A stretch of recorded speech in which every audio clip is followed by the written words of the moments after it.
अपने पसंदीदा शो के फुल एपिसोड देखने के लिए अभी डाउनलोड करें दंगल प्ले ऐप। आप लोग इतना गिर जाओगे मुझे नहीं पता था। जब से वो क्या नाम है उसका अग्नि वो ठीक क्या हुई, आप लोगों ने तो हमारी रूही को धक्के मारकर घर से बाहर निकाल दिया। क्या सोचा क्या आप लोगों ने, क्या लगा आपको रूही अकेली है, कुछ नहीं कहेगी, हम सब रूही के साथ हैं। अरे तो रखो ना अपनी बेटी को अपने पास, हम तो कब से कह रहे हैं कि उसको लेके जाओ, लेकिन आप लोगों के कानों पर जू तक नहीं रही थी। बड़ा बेटी बेटी करती हो ना, बेटी संभाली जाती तो है नहीं, लेकर क्यों नहीं गई उसे यहाँ से? अब जब वो घर आ गई है तो मुंह उठाकर यहाँ चली आई लड़ने के लिए, संभाल नहीं सकते अपनी बेटी को? माँ आप शांत हो जाइए, मैं बात करता हूँ। अरे मुझे करनी ही नहीं है कोई बात, और बात करने के लायक कुछ बचा है क्या? एक तो आप लोगों ने इतना बड़ा राज हमसे छिपाया कि आप लोगों के बेटे की जिंदगी में कोई और लड़की है। उस लड़की का पागलपन ठीक करने के लिए आप लोगों ने मेरी रूही का इस्तेमाल किया, और जब वो ठीक हो गई तो हमारे घर की बच्ची को ऐसे धक्के मारकर घर से बाहर निकाला जैसे कोई कचरा हो। और अपनी बेटी के साथ मैं इतना बड़ा अन्याय नहीं होने दूंगी। मैं ऐसा नहीं होने दूंगी, मैं नहीं होने दूंगी।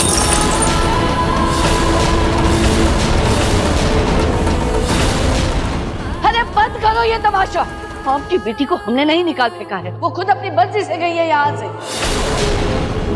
और पता नहीं वहां जाकर आप लोगों को क्या पट्टी पड़ाई है जो आप हमसे लड़ने आ गई है यहाँ पर। अरे आप लोगों को बात करना ही बेकार है।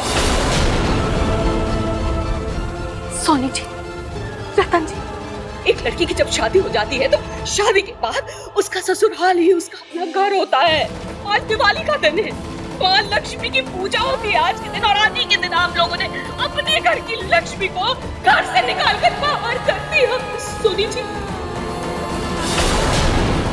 बहुत बड़ा अन्याय किया है आप लोगों ने, किया है आप लोगों ने। आप लोगों को हाय लगेगी मेरी हाय। बंद करो अपनी ये बकवास, और अभी के अभी निकलो इस घर से।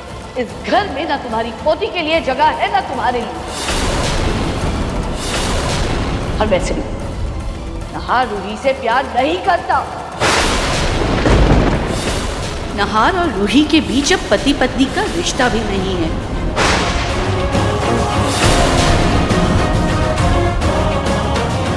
अगर रूही को इन्होंने नहीं अपनाया तो नरेश जी की जो तबीयत खराब होगी सो अलग, ऊपर से रूही हमारी छाती पर चढ़कर मुंह तलती रहेगी।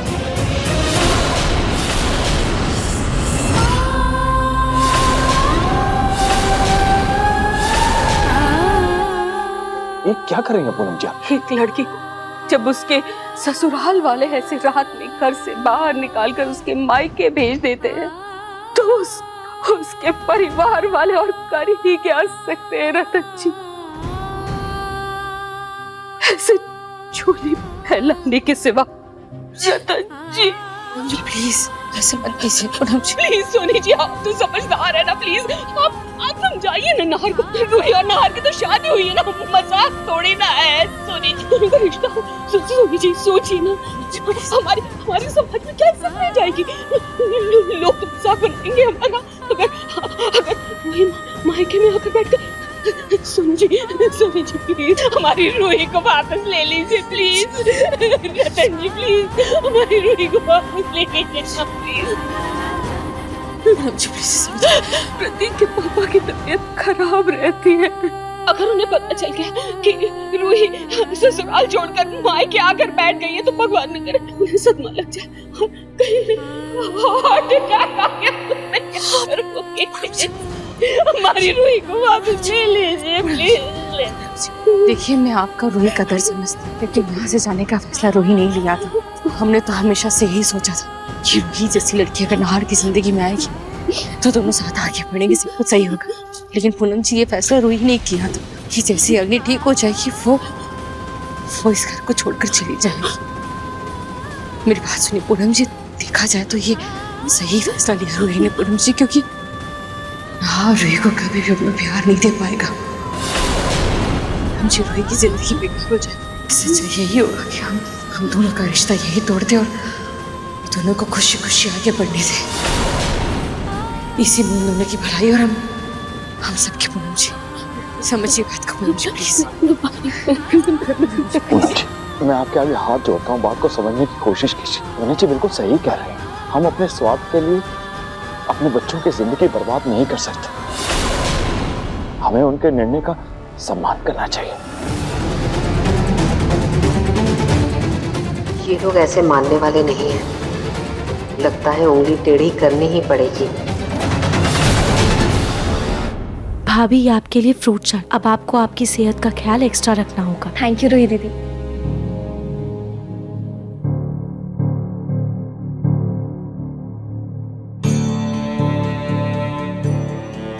अरे दादी कहाँ रह गई?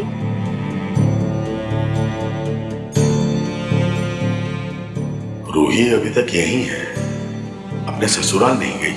मैं उसे पूछना चाहता हूँ, लेकिन कहीं मेरे पूछने पर उसे ऐसा न लगे कि उसके आने से मुझे कोई प्रॉब्लम है। क्या करूँ, कैसे पूछूं? रूही निहार और रुचिता की जिम्मेदारी है। कहीं मैंने उसकी शादी करवा कर कोई गलती तो नहीं कर दी?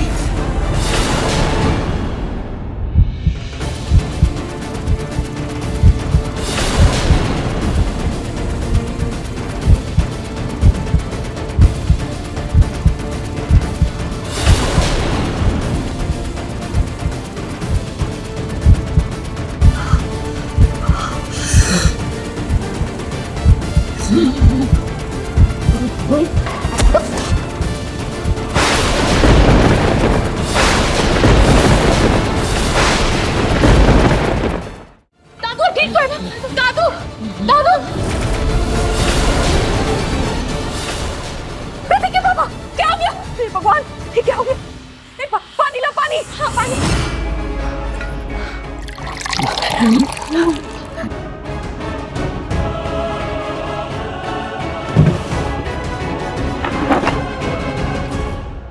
डॉक्टर फोन, पिंकू जी फोन दीजिए। प्रतीक के पापा को क्या हुआ है? दादू, दादू उसकी सांस लीजिए, दादू उसकी सांस लीजिए, आपको बेहतर महसूस होगा। दादू,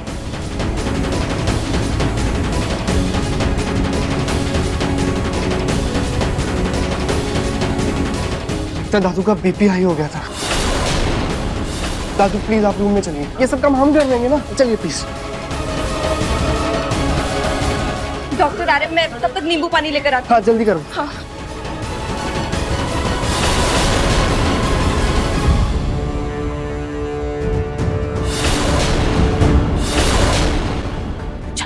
दादी,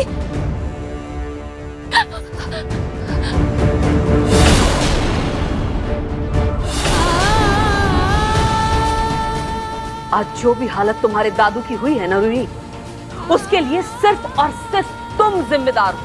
तुम। दादी, ये आप क्या बोल रही हैं? मैं जो कुछ भी कह रही हूँ मेरी बात जरूर कर ली, लेकिन है 16 आने सच। जब से तुम इस घर में आई हो तब से दिन रात तुम्हारे दादू एक ही सवाल पूछे जा रहे हैं, क्या कर रही है रूही यहाँ मायके में? क्यों नहीं है त्योहार के वक्त अपने ससुराल में जहाँ उसे होना चाहिए? क्या चाहती क्या हो तुम? क्या तुम ये चाहती हो कि तुम्हारी वजह से तुम्हारे दादू की तबीयत और बिगड़ जाए? नहीं दादी, मैं ऐसा क्यों चाहूंगी? मैं ऐसा बिल्कुल भी नहीं चाहती।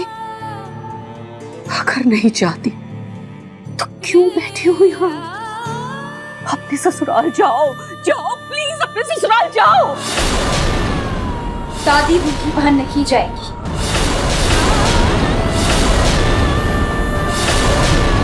उस दिन उस घर में वो बच्चों जैसी हरकत करने वाली लड़की, वो अब ठीक हो गई है। नाहर से उसकी शादी होने वाली है। यही कहना चाहती हो ना तुम दोनों? दादी जब आप सब जानती ही है, फिर आप क्यों रूही को वहां भेजना चाहती हैं? हाँ, क्योंकि नाहर के साथ उस लड़की की शादी होने वाली है और हमारी रूही नाहर की पत्नी है।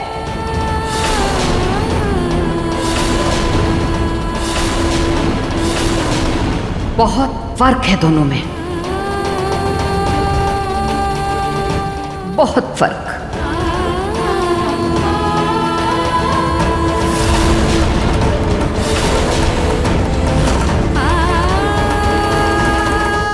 ऐसे कैसे हो सकता है?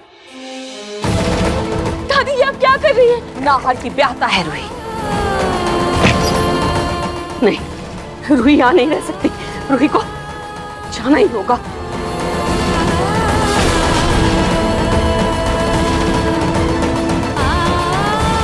नाहर से अभी तुम्हारा तलाक हुआ नहीं है रूही, अभी भी तुम उस घर की बहू हो, नाहर की पत्नी हो। तो इस नाते तुम ये त्योहार उस घर में, अपने घर में ही मनाओगी।